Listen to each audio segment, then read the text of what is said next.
welcome back to the channel. This time on Satanist Says What? We've got Steve Hill, our resident Black atheist Satanist, and we have Pastor Satan. Brian, who we've seen on Satanist Says What before, also my main friend there on our Word of the Rings, where we talk about Rings of Power, and the Infernal Intercourse, where we discuss the TV show Lucifer, and also Adwa, and she is has Ghanaian parents, but is raised in the United States, so has some interesting ideas on religion. And we're going to talk about religion today. That is the topic.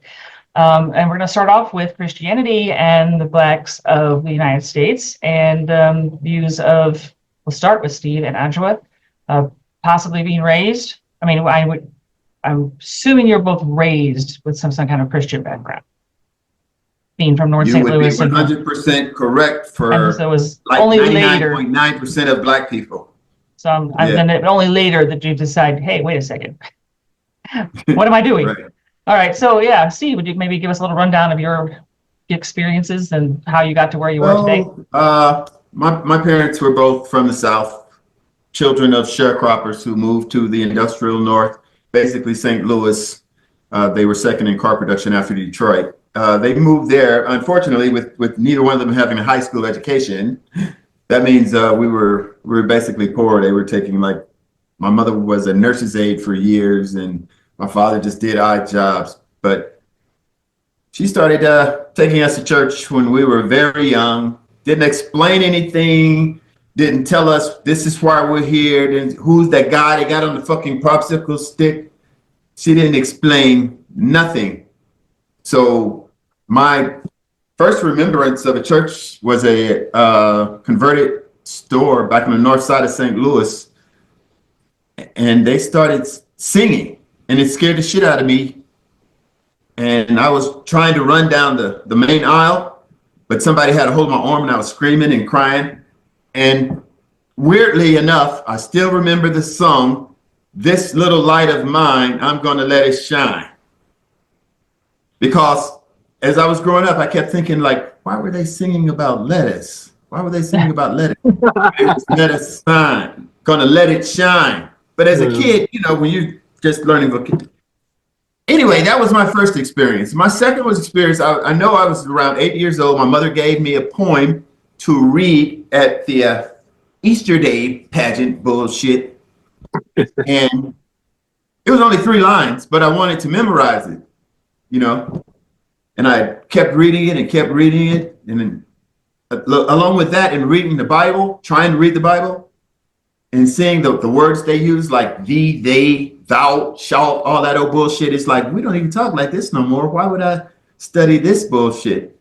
That was when I was 8. And pretty much from there forward, it was no religion for me. And then, of course, once you go through high school and kind of see how history, learn your history, and you see how shit works, kind of confirmed it for me. It's like, okay, we're fucking basically still captive if we're still studying the white man's religion. It's like, I don't know if it's a survival technique. Like, I'm a former correctional officer and a former Marine. Both places, they taught us about Stockholm Syndrome, where people start to adapt the wishes of their captors as a survival technique. And that's what Black people suffer from today. Because imagine, you go somewhere as a Black person and tell them you're an atheist. See if you ever get hired. Never. You guys realize that out of all of our Black celebrities, sports, TV, dramas, fucking singing, dancing, even comedians, you don't see a prominent atheist talking nowhere. And I see that the whole system is designed for that. It's like, no. So I'm trying to be the first Black Satanist comic. That's what I'm going to be. I got a couple of performances coming up. Adwa, and your experiences? My parents are Ghanaian, so I'm a second generation citizen here. I did grow up a bit differently because my dad decided that he wanted to leave the church and leave Catholicism when he was in his 20s and become a Buddhist. And so being a Buddhist in Ghana, not very popular at all. But I will say that I'm grateful for that. Growing up with him as in the States, just because I had a bit of a much more just a different outlook on just religion in general. It was much more ethnically diverse, being in our Buddhist religion. And then as well as I did question, I saw a lot of my extended family having an unwavering fear of God, as they put it. I never understood that phrase. And there were moments growing up where I thought maybe I should just be Christian. It would be easier. But I think all in all, learning about the history, I don't quite understand. I have family members who agree that we were colonized, enslaved, but still they can't let go of it because, well, you know, I don't have to believe in a white Jesus. I'm doing my Christianity for me. My mom is devoutly Christian, and I've talked to her about this, and she agrees. Yes, but this is how I grew up. I don't have anything else, and I'm like, okay. So, essentially, I try to respect other people, but I've noticed that a lot of Christians say a lot of stuff that's wild. So. Okay, so and then I also invited Brian because Pastor Brian often has very interesting takes on things, and but of course, as white people, we are not here to redo the colonization part. We're here to listen and learn from our friends here. So, Brian, do you want to have anything you want to say? Yeah, just my early religion is Catholic, and I loved it, and I realized later on that it was what I was attributing as the love of God was me coming to love myself, right? And I'm lucky that I had nuns who taught me that God loves me no matter what, and so it kind of was different from most people I know. And when I became a Protestant, that unconditional grace of Protestantism made sense to me, because the nuns had taught that to me, and I had experienced that as an abused child, and in lots of difficult situations, that I understood that love that I was calling God is maybe self-love. And but then I entered seminary a week after Mike Brown was murdered, and so the theology I studied at Eden Theological Seminary in Webster Groves, Missouri, and then at Chicago Theological Seminary was rooted in queer liberation theology, but especially in Black liberation theology, especially in womanist theology. So the picture up here is the father of Black liberation theology, James Cone, who was a professor at Union Theological Seminary, Presbyterian Seminary, but the center of Black liberation theology for a long time in New York City. And then womanism comes from, well, originally Sojourner Truth saying, "Ain't I a woman?" And then Alice Walker took that and adapted that to calling things womanish, the world from a Black woman's point of view. And so I was lucky to, have my life literally saved in the streets, and so much of my life changed through Black women. So to me, Black women should run the world. But what I love about womanism is it's Black women saying, we're not gonna villainize Black men. We're victims of this system. So of course I can't speak for Black folks, but I have always really been touched by the Black women in my life who will say that to me. They'll say, "Hey, we'll all get there together." And so it deeply, deeply, deeply impacted how I understand religion. And honestly, I struggle all the time to call myself a Christian. I really love the definition that was in a United Church of Christ article I read one time that said God is quantum energy. I like that because that means we're all made of energy through all space and time, and so everything's connected. I like that a lot. But my supervisor in clinical pastoral education for chaplains, asked me, he says, well, do you like the teachings of Jesus? Yes, among others. And I like the incarnation, the idea that says God became human to show us the divinity of humans.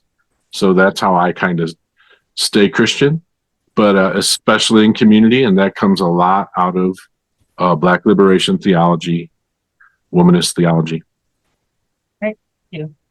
So one of the things that came across to me when I was sort of thinking, hey, I need to have like a panel on my channel and first of all, get Steve on there to talk about stuff. And then thought of the other people that would be useful to have on here and very interesting is that there's a Black church that's renting our church building. And I've gone to some of their services. And sometimes I'm the only white person there, which, you know, is not a big deal, but it's kind of fun to be like, oh, I've never. Yeah, but I want to learn. Tip you off. What? Shouldn't that kind of tip you off a little bit? Tip me off onto what? Tip you off about the whole fucking scam. Well, yeah, but think about it. If God was a God that just loved every motherfucker, then every motherfucker would be in there. Yeah.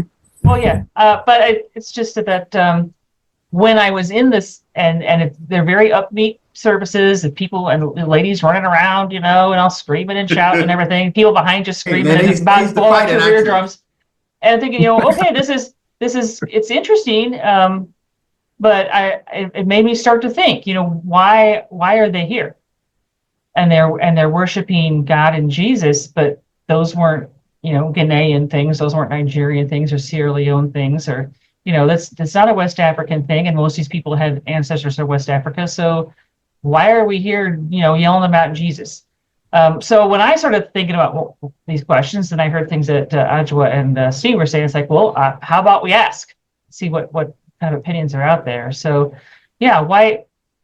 After I mean, I understand. I said to these guys beforehand, you know, I can. If you're enslaved and someone offers you Jesus because, you know, he got lynched basically by the powers that be, that this might be a character that you would find some way to hold on to emotionally when you're being abused. But, you know, it's still going on. And so I guess I was just kind of curious. And you know, you see white Jesus everywhere, right? I sometimes send out Black Jesus Christmas cards just to, you know, because then I'm trolling people. But why? Why is this connection still so strong when this wasn't a native religion? So, I mean, Ajwa, you have Ghanaian parents. Do you want to start off and give us some of your ideas, since you have actual Ghanaians to speak with about it? Yeah, I did, like I said, I grew up very atypically, but I will say that the norm is that's just what it is. You don't question everybody around. I mean, Ghanaians form community mostly 95% of the time around church activities, Bible study, choir, convention, youth groups. It's part of the language. It's part of the music. Every person, even if they're not Christian, believes in God, even if they're not heavy churchgoers or mosque goers. Now, the question as to why we hang on to it, you know, it just takes a generation or two of some missionaries. And then that's pretty much it. And there still are missionaries. That kind of threw me once. Anjo and I were both in a tree class trying to learn tree, which is a language of the Akans in Ghana. And one lady was a white missionary in I think she was in Kumasi, and her name was Sarah, I think. And I just kept thinking about it and thinking, like, that's so cringy, right? I mean, what do you think you're doing, white lady from the United States over in Ghana, you know, preaching Jesus and then calling yourself a missionary? What? Yeah, it just boggled me. Did you see the kid from Missouri that they got today from Syria? Yep. He was held. They kicked in the door, the rebels, the revolutionaries, and just let him walk. He said he was in jail for 7 months. Nobody knew it. He was doing missionary work. That's what you get, motherfucker. But why? I mean, most of Canadians are Christians already. What is she even doing there? Unless I guess they weren't the right kind of Christians, perhaps. I don't know. I don't know what. I don't know what she subscribed to in terms of which particular kind of Christian she was. But anyway, it just seemed a little odd. So Steve, then you don't have Ghanaian parents, but you clearly grew up, and I know that North St. Louis there was Pruitt-Igoe and all that, and our pastor who had tried to get on my channel before, and I don't know. Pruitt-Igoe was on the south side. Okay, well she was growing up, okay, so might have been at Pruitt-Igoe, but her grandmother I visited Pruitt-Igoe when I was a kid. Her grandmother had 12 children, and they all raised them all there, and I'm pretty sure it was Pruitt-Igoe, so they were on the south side then. But it's like, here we've got people that's, put in these, I guess you wouldn't call it a concentration camp, but I mean, it wasn't very good, was it? And it's infamous, like, Pruitt-Igoe. And every Sunday she'd line the 12 of them up, in their little Sunday best, and they'd have to march off to church, and she'd give the one in front like some little sign to help keep them in line, so they could get to church, like little ducklings, And it was it's a big deal. And for people who don't have a whole lot of other things going for them, it's not exactly like they're impoverished, and so but still. So, but I don't want to talk too much. I want to hear what Steve has to say. I understand it. Religion gives people hope. What we all need is hope. Everybody needs hope. If you don't have hope, what the fuck do you have to live for? Hope for a better day, a better life. That's what religion does for people, makes them feel good for a little while, get that euphoric feeling like, yes, everything's going to be fine. Now let me go back to the fucking ghetto. It's ridiculous. But hey, when you've been mentally conditioned for centuries, that superstition also builds in with that reinforcement of hell and total damnation, screaming and gnawing and all of that grinding of teeth. And, people from very young age, Black people, especially you coming out of the South, you don't have a lot of education. It's a whole lot easier just to say, Jesus gonna fix it, than to really sitting your kid down and talking to them like, we are an underclass of people who are descendants of slaves and, tell them the goddamn truth. So we're hooked on Jesus. We're hooked on white Jesus like fucking crack cocaine, and we can't get off. So keep hope alive. I think what frustrates me is that when I bring up white Jesus, friends and family will agree, but they say, well, that's not what Jesus really looks like. But I'm like, but the image is everywhere. You go to Africa where everybody's Black, and they won't accept a Black Jesus. They'd rather have a white one. If I go to mental conditioning, if I go to somebody's home, I went to my aunt's home a few years ago for her daughter's birthday. She had a picture of white Jesus on her mantle. And, you're telling me, well, that's just the image. In our hearts, we know, but I'm like, no, it's just very difficult for me because it's very much, the Christianity is just racist. So, it's kind of used as a tool of oppression. Yeah. And it's, when I explain this, it's understood, but nobody really wants to talk about it, Yeah, because you're trying to take them from their safe place. Well, I guess as long as they have white Jesus, their life is going to be okay. I guess for them, if they're not Christian, they can't forsake it completely. That's sad. I call that being in captivity. Bob Marley said, emancipate yourself from mental slavery. None but ourselves can free our mind. Black people, they come screaming and clawing and dragging to get them to be free. They resist you. They turn on you. Treat you like you're the devil. They'll say. And this, I guess Brian might be able to do this, is that sort of thing that the way people react to abuse, right? That you hold on. Yeah, of course. So, Steve mentioned Stockholm syndrome, but, boy, if you bring trauma into it and trauma responses, right? Everything from that hope as well as the threat, right? Steve has mentioned before about, you say you're a Satanist, and it terrifies even very rational, intelligent people, right? And so, of course, that's a trauma response. I think of in seminary. I mean, I went to the most progressive seminaries in the country, and like I said, studying Black liberation theology was core to every class that we did. And I would always say to people, but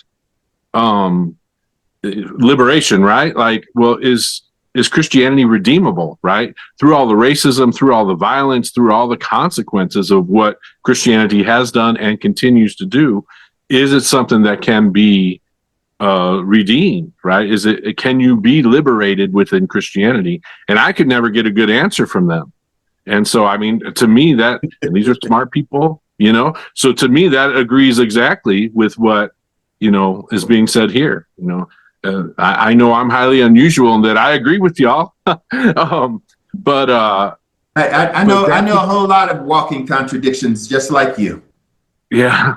Yeah, for me, it's just a matter of I'm doing the work and healing myself, and part of that is letting go of that legacy, right? And so I absolutely agree. I think about, so I've got James Cohen up there, and he's the famous one that said, God is black. Okay, so they would say that's liberation, but I have a feeling that you all might have a different opinion about him saying that. What do you think when you hear James Cohen say God is black, Steve?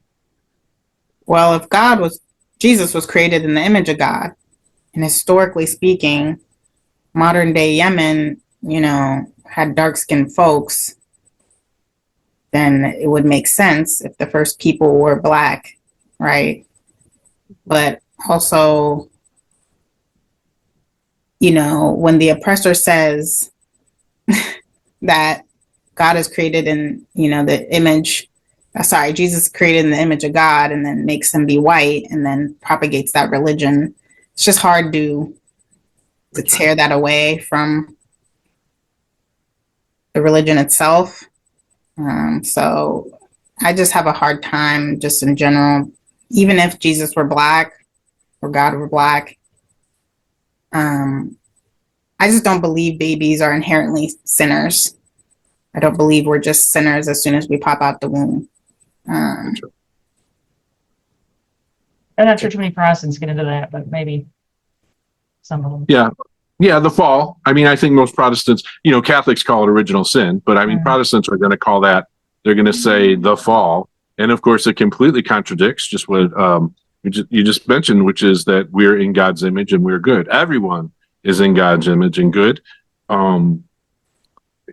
Like Steve said, lots of contradictions. Yeah, well, that would see like a white Jesus, though, as a form of abuse, because if you tell a little kid like you're bad, you're evil, you're no good, you're not worthy. And eventually they grow up to believe that, right? They internalize that message, and then it's hard to get them in therapy to be like, no, you are worthy, you are a person that is worth loving and all that kind of stuff, and it's hard. So I could see where having a white Jesus, you just see this message everywhere, right? Jesus is white, God is white, or whatever. White people are somehow linked to God and Jesus better than you, or something, and that would be hard to throw off. But I'm just, it's like thinking out loud. Toni Morrison's book, The Bluest Eye by Toni Morrison. I mean, it's the most heartbreaking book. I used to study it with my juniors when I taught literature, with black in an all-black high school, and it's just amazing. White people, we can't even begin, right? But that's why we have the guests, because we can't begin. Every single system is supremacist and racist and violent and deadly, so.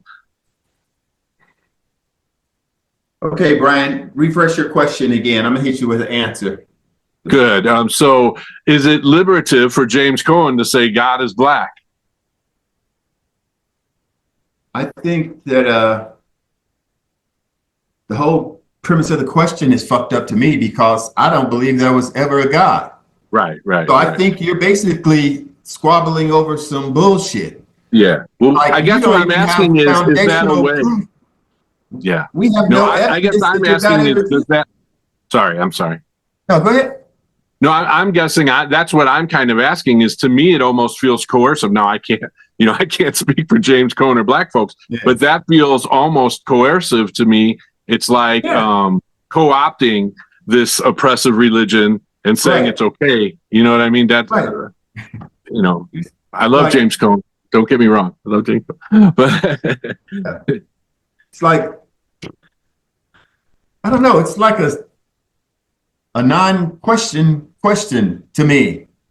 It's like you can't even start it because first, your God isn't valid to me. From my perspective, your God didn't even ever exist. So who gives a fuck if he was white, blue, black, pink, purple, green? To me, he never existed. We can't get history right now. How are we going to go back hundreds of centuries and study for some fucking goat herders who didn't even know the earth was round at the time? And they're telling us what to do, and we're walking around with fucking computers in our hand every day.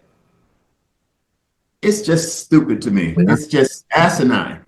The whole thing, it needs to stop. If we could stop it in 2 generations, you know how much better everyone would be.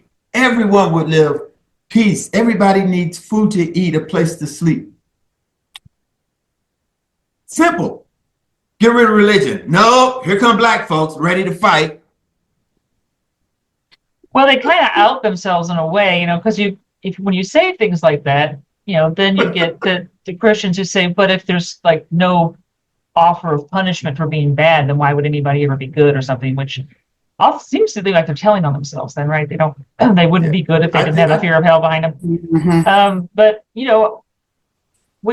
humans have accomplished a lot, maybe more than the rest of the humanity in the past, since the Age of Enlightenment. So it's like when these people gave up God, right? Or they at least turned it into a deist kind of.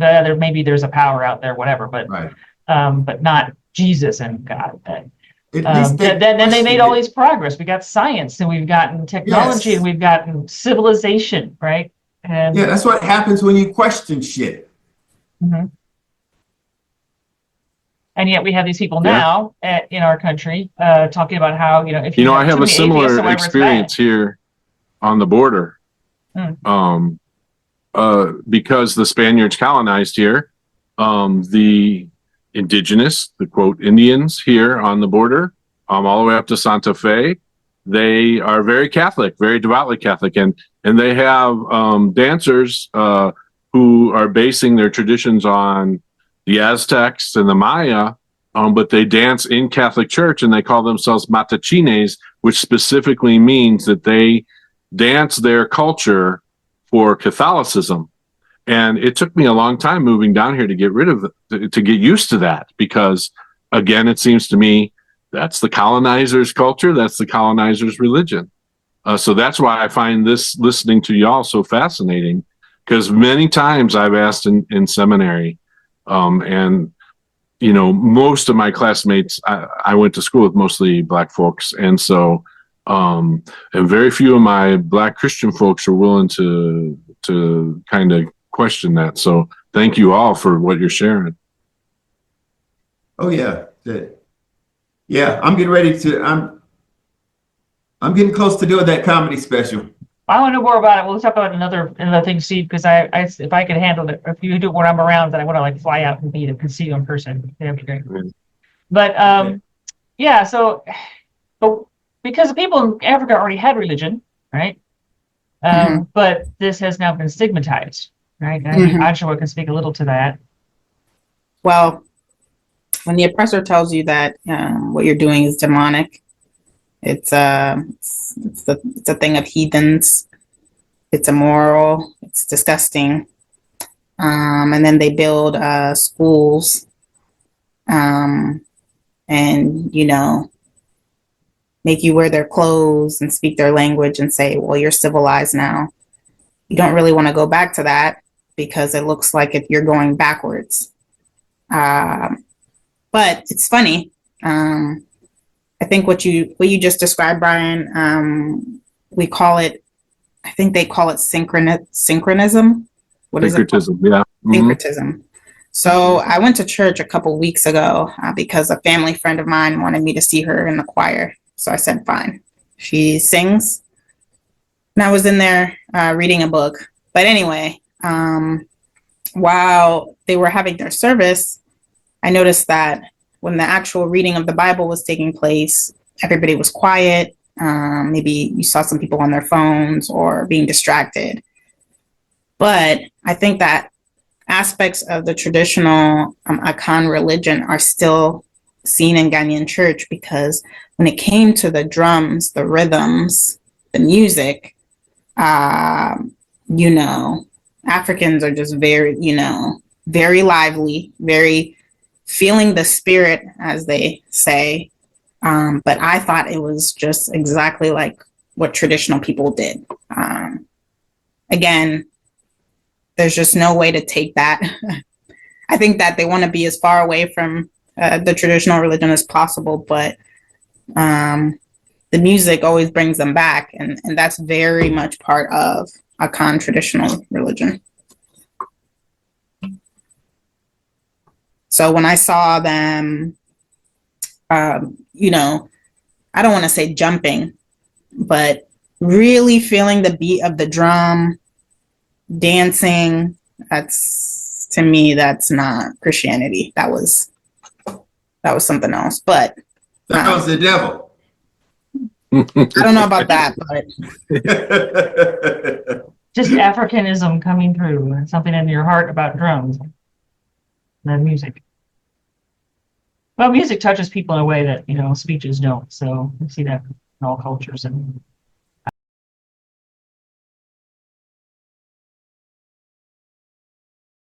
I'm back to, all right, back to recording now. So I don't remember what we were discussing when I got kicked off here, but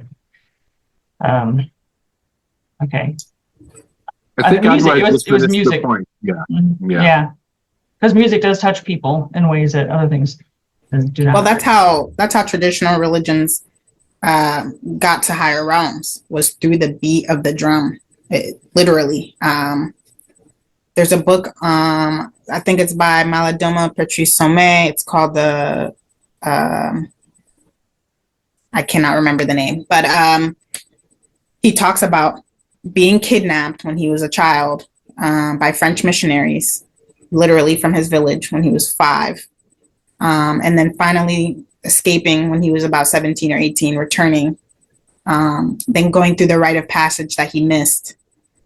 And during that rite of passage, they ascended into higher realms of consciousness through the beat of the drum. And that's what I witnessed. That's what we witnessed at Black churches. When they talk about the spirit, it's they're feeling something, but they're thinking it's kind of like in a Black Baptist church when people start shouting. All my couple of my sisters used to shout and scream, and I thought it was like, come on, really? But that's what people did, because they got that, I don't know if they call it allegory, they got that sense of spiritualness just rushing through their body, and it touched their soul, and just think how much their mind must be working to elevate all your senses into concentration into one little, where you can't even control your fucking self no more. It's kind of sick if you think about it. That's why the churches are so segregated. I mean, a white person, white people can't come and see that and feel like, that's why churches are so segregated. I mean, you got Korean church, you got Mexican church, you got Black church, you got African church, and we all believe in one God, but for some reason we can't come together and do the same thing, because it makes us uncomfortable, because it was never meant for us. We turned it into something that culturally we could do. So I think it's part of it. Also part of his early training. My dad used to say, it's not too much to ask of you to be quiet and still for an hour a week. And so quiet and still is how we were trained, and so when we got a Black pastor, and she was like trying to get us to respond, us white people are being very calm and still, because that's the respectful way to be. You don't make any noise in the church. You have to be watching and be respectful and listening. And so we tried, we were getting a little better, like saying amen or whatever when she wanted us to or whatever. But it's like, okay, but from little childhood, we're trained, that you will be quiet. So there's just that too. You just have this culture of how you're trained and what you want to listen to. My mother would say, well, she talks about Jesus an awful lot, but she doesn't really talk about God very much. But, the white pastors would do it the other way around, where you talk about God more than Jesus. I'm like, well, and I say the same thing I said here. Jesus seems like a brown dude who got lynched. It may be more personal than just sort of this God that's out there somewhere in the universe. Careful with that lynching. You're going to scare black people off. Yeah, so... it's a big deal. Our pastor had hoped, and her parents had hoped that when she became a pastor at some church, that her parents would join the church. But then she became pastor at a church where we only had one black member, and her father couldn't join because his father was lynched. Right. So, and so he's like, I just can't join a church that's mostly white people, And I get it. I mean, emotionally, I guess I just kind of get it. Mentally, obviously, it never happened in my family. So in that kind of thing, I don't get it. But I could see where he wouldn't want to join our church. So there's a lot of things going on and why we don't sit together on Sunday. Yeah. Well, I mean, and white people. A lot of things, but I think mostly it's cultural tribalism and racism. Yep. It's like, I don't want to go do the shit. I mean, that would kind of put us on an equal playing field if we both sitting in church worshiping the same God. We don't want no shit like that. Yeah. Because you would always be inferior. So yeah. Mm-hmm. We had a people of African descent conference for my denomination in St. Louis one time, so I got to be there. And the Washington group came and they talked about, and I know this has gone around in many contexts, but the characteristics of white supremacy culture, right? Which, of course, our whole country is built on white supremacy systems, white supremacy culture. But all those things, those differences between how white people act in church, right, versus black people acting in church, and I think that's probably part of why black church is so powerful, because black people feel like they can go there and be themselves without the punishing gaze of the white folks, right? Yeah, kind of like a real sanctuary. Yeah. I understand. I understand that. I understand. I'm going to write a book. I'm going to write a book that says everything I learned was from black women when I was 44. But when we were out there for Mike Brown in 2014 into 2015, when you talk about like the singing and the catharsis, right, of all that, I've been in a lot of scary situations, but you're usually reacting to that situation, right? To stand there knowing how many times the police have beaten us and shot chemical weapons at us and shot projectiles and stuff like that, and to stand there in their face getting ready for the third time this week or the 10th time this month is terrifying, right? And all those beautiful young people are standing there with no protection whatsoever while the police are all dressed like stormtroopers in tanks, And so the only thing, and it definitely helped, was the chants, right? Right? Whose streets are streets? Whose streets are streets? It's the only protection you felt was just the chants of the group. And of course, I wasn't around, but I look back to civil rights marches, and I can see that. So I understand the power that I was talking about, from the ancestors, from the indigenous culture, the power of that rhythmic choral group solidarity, standing together, facing hell. Yeah, music helps in any capacity. In a lot of different music is soothing. It's an escape. You can get lost in the rhythm, the beat of the music. Music is beautiful. That's one thing that keeps us together, along with sports and entertainment and other shit, which we could go on a whole different discussion with black athletes and entertainers and shit, but I'm going to leave them alone for now. Matter of fact, I ain't going to say that now. We could talk about that too another day. Yeah. And anytime you all want to come back, obviously this is Steve's entire playlist, so you are quite welcome to come back and say anything. Not until I get my guns back. You say whatever you want to say then. May that be soon as possible for you, man. I'll be That's talking crazy. shit then. All right. Well, we had some thrown out a lot of ideas here and had some good conversation. I hope we have some good conversation on another occasion, talking about something similar. If you have any comments on anything that was said here, there's a whole comment section right below this. Go ahead and let us know what you think. You've got little thumbs up or thumbs down things to click on. You can like and subscribe. And, we really hope you do subscribe and put some comments down there. Let us know, because without conversation, we aren't going to get anywhere, right? We all have to sit down at the same table and have some discussion. And even when we talk past each other, we're going to have to figure out how to listen better, especially us white people. We have to learn how to do the listening. So anyway, thank you, Steve and Adjoa and Brian, and we Thanks for having me. Thank you. see you all around next time. Thanks for joining us. Thank Well you all.